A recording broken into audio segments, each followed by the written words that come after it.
E aí, pessoal?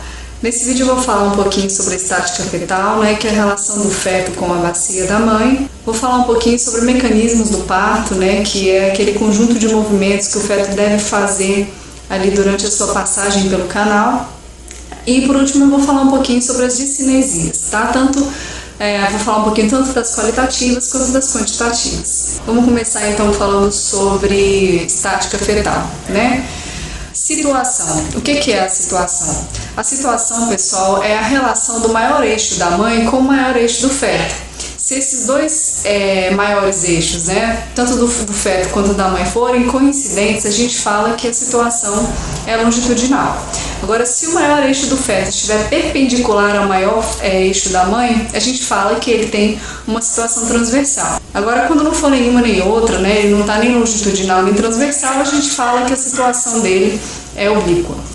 A apresentação, pessoal, fala pra gente sobre a parte do feto, que entrou ali pelo estreito superior da pelve. Se esse feto entrou ali, passou pelo estreito superior com a cabecinha, a gente fala que a apresentação dele é cefálica. Se ele entrou sentadinho, a gente fala que a apresentação é pélvica. Agora, se ele estiver numa situação transversa, ele vai entrar ali com o ombrinho, então a gente fala que a apresentação dele é córnica.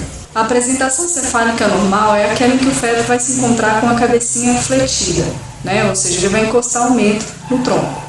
Agora, essa apresentação, pessoal, ela pode acontecer de maneira anômala, onde esse feto, ao invés de se apresentar com a cabecinha fletida, ele vai estar com a cabecinha defletida.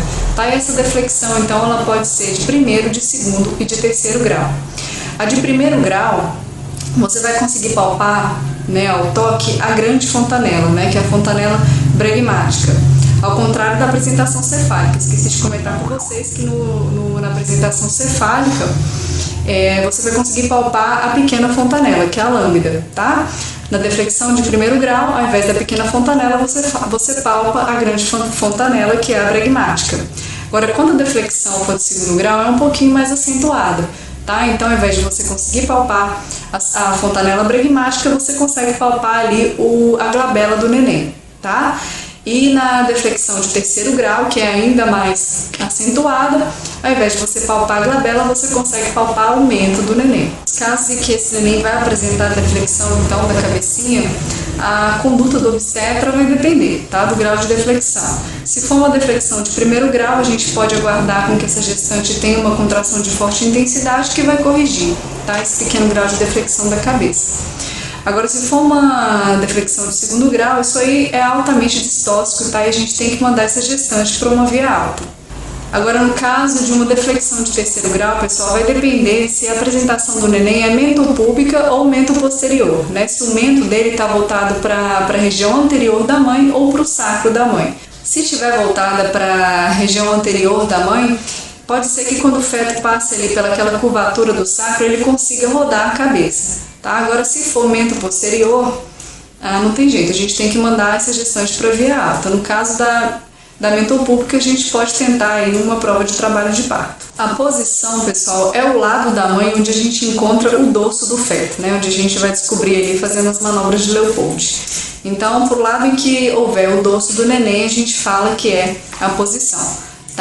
Lembrar que para o lado onde está o dorso, pessoal, no lado inverso a gente vai ter a cabecinha e os membros do feto. A atitude é a relação entre as várias partes do feto, Ou seja, o normal é que esse feto esteja todo encolhidinho mesmo, Ele apresente uma atitude de flexão. Nos casos em que ele vai apresentar aí uma atitude patológica, que é a de deflexão, Ele vai estar todo molinho, em deflexão mesmo, isso aí é um sinal de hipóxia fetal, Que é um sinal tardio de sofrimento fetal. A variedade de posição, pessoal, é a relação dos pontos de referência do feto com os pontos de referência da bacia da mãe. Em relação à bacia da mãe, os pontos de referência que vão interessar pra gente, pessoal, são o sacro, a região púbica, ali na região onde se encontra a articulação sacroilíaca e ali onde a gente vai ter o diâmetro transverso máximo da bacia. Agora, os pontos de referência do feto vai depender da apresentação. Se esse feto estiver numa apresentação pélvica, o pontinho de referência vai ser o sacro do neném. Agora, se ele tiver numa apresentação transversa, o ponto de referência vai ser o acrômio. Você vai conseguir ao toque tocar ali o acrômio do neném. Agora, se ele tiver numa apresentação cefálica, vai depender se a apresentação dele é cefálica fletida ou defletida. Né? Se for fletida, o ponto de referência vai ser a pequena fontanela, né? A lambda.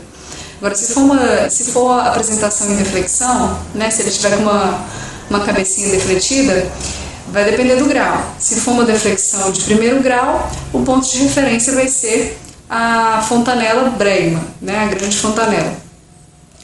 Se for de segundo grau, como eu já falei para vocês, o ponto de referência vai ser a glabela. Agora, se for uma deflexão mais acentuada, né, de terceiro grau, o pontinho de referência vai ser o mento do neném. Então, pessoal, a variedade de posição é isso. Você vai pegar ali o pontinho de referência do neném, que vai depender da apresentação dele, né, e vai relacionar com esses pontos de referência da bacia da mãe, dependendo para onde que esse ponto de referência do neném vai estar apontado. Por exemplo, vamos supor que a gente tem ali um feto com apresentação cefálica, né, fletida. Nesse caso, a gente vai pegar a sutura lambda como referência e ela é representada pela letrinha O de hospital, tá? Então, a gente tem que esse feto está em apresentação cefálica fletida com a lambda, que será o nosso ponto de referência devido a essa apresentação dele, voltada, por exemplo, para o sacro da mãe. Né? A gente fala então que a apresentação desse feto é hóspito, né, como eu já falei para vocês, hóspito sacral. Tá? Agora, se tiver com a lambda voltada lá para a região púbica da mãe, a gente fala que a apresentação dele é hóspito púbica, representada pelas siglas OP. Né? Agora, se ele estiver com esse pontinho de referência, a lambda, voltada lá para a região transversa, a gente fala que a apresentação dele é hóspito transversa. Aí você vai avaliar para qual lado que tá. Se estiver para a direita, você coloca a direita. Se estiver para a esquerda, você põe para a esquerda, tá bom? Então, o feto ali vai estar com a lambda voltada para a articulação sacroilíaca esquerda. Você vai falar que a apresentação dele é hóspito ilíaco esquerda. Se tiver para a direita, hóspito ilíaco direita. Ok? Então é isso, vai depender da apresentação do neném. Se for a apresentação cefálica fletida, vai ser dessa maneira que eu expliquei para vocês. Se for defletida, você vai ver qual o grau de deflexão. Se for de primeiro grau, vai ser a Bregman, né, e vai ser representada pela letrinha B. Se for do segundo grau, o ponto de referência vai ser a glabela, vai ser representada pela letrinha G. Agora, se for de terceiro grau, o ponto de referência aumenta, ele é representado pela letra M, tá? Agora, se for uma apresentação pélvica, a nosso ponto de referência é o sacro, a gente coloca a letrinha S. Se for uma apresentação córnica, a gente vai pegar ali como ponto de referência o acrômio, que é representado pela letrinha A, tá bom? Então, a gente só troca essa partezinha, vê para qual lado, para qual pontinho de referência da pelve da mãe está apontado esse ponto de referência do neném e vai descrever, tá? É muito tranquilo. A finalidade dessa variedade de posição é fazer com que nós possamos acompanhar, pessoal, esse movimento de rotação que o feto tem que fazer, como eu já expliquei para vocês, conforme ele vai descendo ali pelo canal do parto. Vamos falar rapidinho sobre a manobra de Leopold, né? Ela é dividida em 4 tempos, onde o primeiro tempo você vai palpar ali o fundo uterino da gestante e vai tentar perceber qual o polo do feto que está em contato com o fundo uterino da mãe. Né? Por exemplo, se ele tiver numa apresentação pélvica, você vai conseguir palpar a cabecinha dele ali no fundo do útero da mãe. O segundo tempo da manobra de Leopold é palpar as laterais do abdômen e aí você vai tentar determinar qual que é a posição do feto. Né? Se ele tiver com o dorso para a direita, a posição direita, se não, esquerda. Okay? O terceiro tempo da manobra de Leopold, pessoal, você vai palpar um pouquinho mais embaixo, tá? Para tentar determinar mesmo qual que é, além da mobilidade do feto, qual que é também o polo cefálico que se encontra ali na entrada da pelve, né? Na entrada da bacia. E a quarta manobra, o quarto tempo, né, da manobra de Leopold, você vai palpando ali com as pontas dos dedos, no sentido mesmo da entrada superior da pelve, para tentar verificar qual que é o grau de descida do feto, né, de penetração do feto na bacia da mãe. Componentes do parto, né? Os componentes do parto são 3, que é o motor, o objeto e o trajeto. O motor é o componente responsável por impulsionar o feto, né, pelo canal do parto. O objeto é o próprio feto e o trajeto é o próprio canal do parto. Qualquer problema relacionado ao componente motor a gente chama de distócia de motor. Qualquer problema relacionado ao objeto, né? Ou seja, ao feto, por exemplo, um feto que tem hidrocefalia, né? Tem a cabeça muito grande ali para passagem, a gente chama de distócia de objeto. E qualquer problema no trajeto, como por exemplo uma bacia muito curta, né, que vai desencadear ali uma desproporção cefalopélvica, a gente chama de distócia de trajeto. Falando um pouquinho mais sobre o trajeto, né, pessoal, a entrada da pelve, né, o estreito superior da pelve, ela é formada pelo borde superior da pelve, pelo sacro e pelo ilíaco. Agora, o que forma ali a saída do feto, né, que é a região subpúbica, ela é formada pelo ângulo subpúbico e pela ponta do cóccix. Pessoal, ontem eu precisei interromper a gravação do vídeo porque eu comecei a filmar muito tarde e eu tinha chegado tarde do plantão e por volta de umas 7h30, 8 horas, até tomar meu banho, comer, fazer minhas coisas, dar uma revisada, demorou um pouquinho, então acabou ficando tarde, eu acabei ficando muito cansada também, precisei interromper e estou continuando agora, né, que no caso é o dia seguinte. Enfim, pessoal, entre o estreito superior e inferior da bacia, a gente vai ter então o estreito médio, né, que é por onde passa o diâmetro interespinhoso. E assim, pessoal, como a distância mínima que o feto precisa para conseguir passar é de 10 centímetros, é esse o valor mínimo que deve ter esse diâmetro interespinhoso, tá? De no mínimo 10 centímetros. Em relação aos diâmetros, eu vou ilustrar para vocês, que eu acho que fica mais fácil, né? Nós temos aí o diâmetro anatômico, o obstétrico e o diagonal, né? O diâmetro anatômico, ele não importa tanto. O obstétrico também deve ter no mínimo 10 centímetros para que consiga haver uma passagem ali do feto, né? E como vocês podem perceber aí, pessoal, pela ilustração, o diâmetro diagonal, ele forma junto com a púbi e o obstétrico um triângulo reto, tá? Então é justamente por isso que o diâmetro diagonal ele vai ser 1,5 centímetros maior do que o diâmetro obstétrico. Então, através disso, a gente consegue calcular o diâmetro obstétrico, né, que vai ser o diâmetro diagonal menos 1,5 centímetro. E como esse diâmetro obstétrico tem que ter no mínimo 10 centímetros, o diâmetro diagonal tem que ter no mínimo 11,5 centímetros, 12 centímetros. E por fim, a gente tem ali o diâmetro de saída, que é chamado diâmetro êxitos, e ele, assim como os outros, deve ter também no mínimo 10 centímetros. Sobre a morfologia da pelve, pessoal, nós temos 4 tipos de bacia, tá? Que é a bacia ginecoide, que é a bacia típica da mulher, né? Mais de 50% das mulheres têm esse tipo de bacia, onde os diâmetros quase que se equivalem, apesar de que ainda assim há um predomínio do diâmetro transverso nesse tipo de bacia. Tá? A gente tem a bacia platipeloide, a antropoide e a bacia androide. A bacia androide, ela é a bacia típica masculina, tá? Mas 20% das mulheres têm esse tipo de bacia aqui e é a bacia mais distóxica, tá? Mesmo que o feto consiga passar pelo estreito superior, ele vai ficar preso ali no estreito médio, tá? Porque essa bacia, ela tem um predomínio do diâmetro transverso, mas é um diâmetro que fica na parte superior da bacia, ela meio que forma um coração. Em todos esses tipos de bacia, pessoal, há o predomínio do diâmetro transverso, à exceção da bacia antropoide, que vai haver o predomínio do diâmetro antero-posterior. Sobre os planos de Deli, a gente tem ali as espinhas isquiáticas que marcam ali o ponto zero, né? E tudo que vier acima é negativo, tudo que vier abaixo é positivo. Então, 1 centímetro, como eu já falei, a rua é muito movimentada, então é difícil demais, o silêncio aqui. Já porque eu já comentei em vários vídeos, se você está aqui assistindo o primeiro, aqui na minha rua é barulhento demais, é muito difícil para mim conseguir fazer um vídeo silencioso, gente.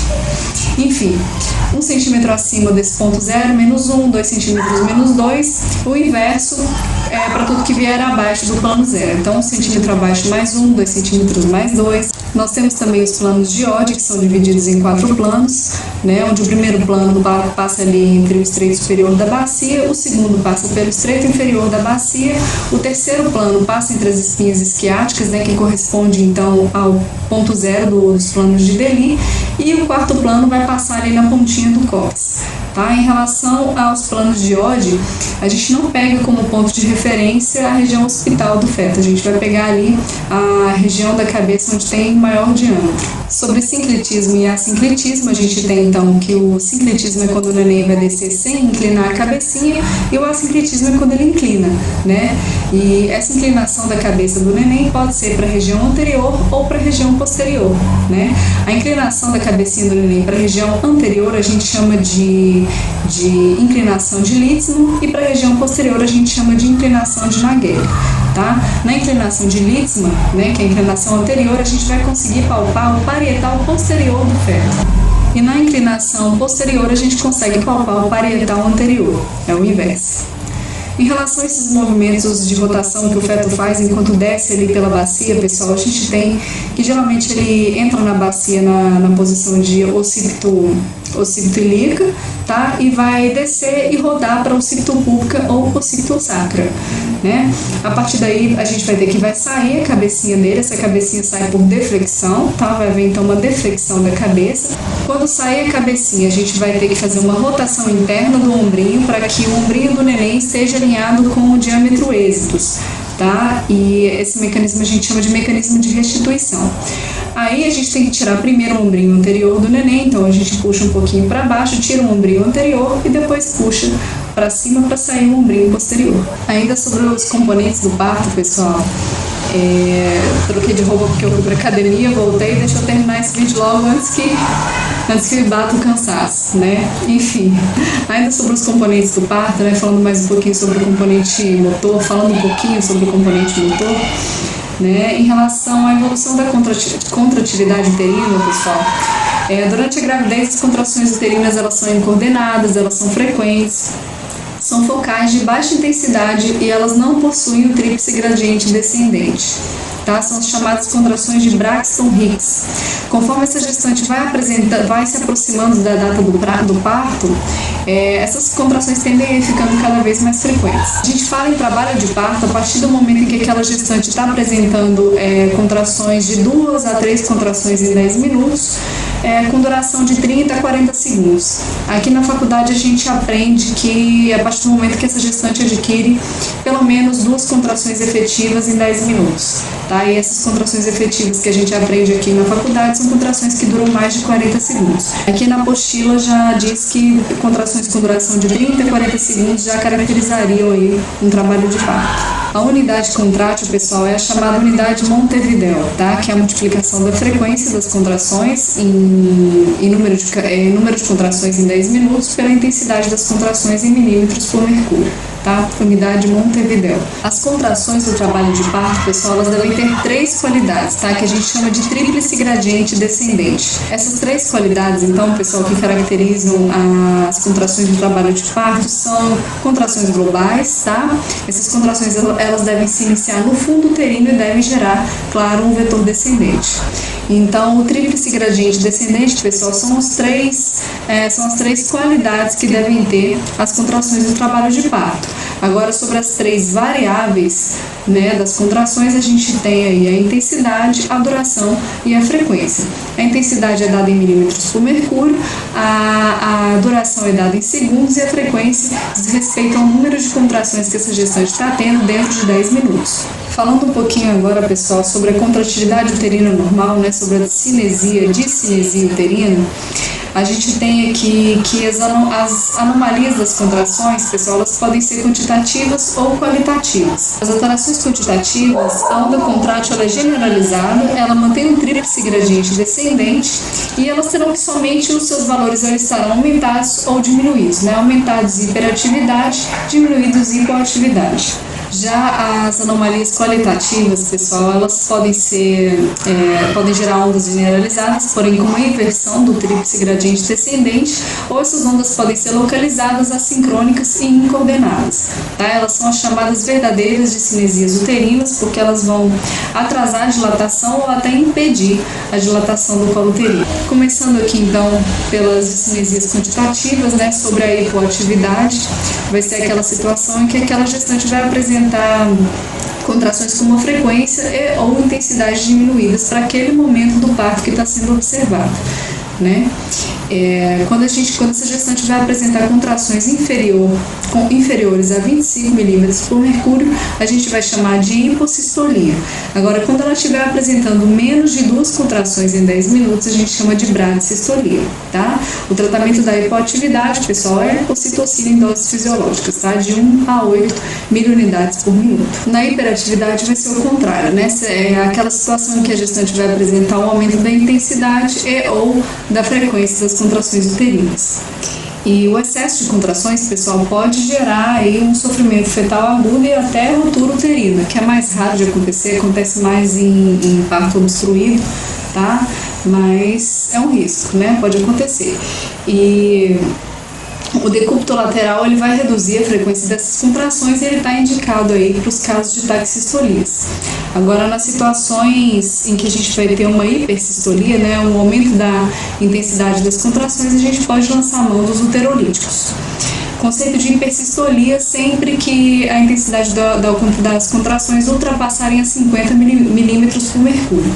E taxistolia, sempre que essa gestante apresentar mais de 5 contrações em 10 minutos. Nós temos também a hipotonia, né, que são aquelas situações em que o tono uterino é inferior a 8 milímetros por mercúrio, e tem a hipertonia, né, que pode ser leve, moderada ou grave. A hipertonia leve, ela vai ser entre 12 a 20 milímetros por mercúrio, moderada entre 20 a 30 milímetros por mercúrio e grave quando for superior a 30 milímetros por mercúrio.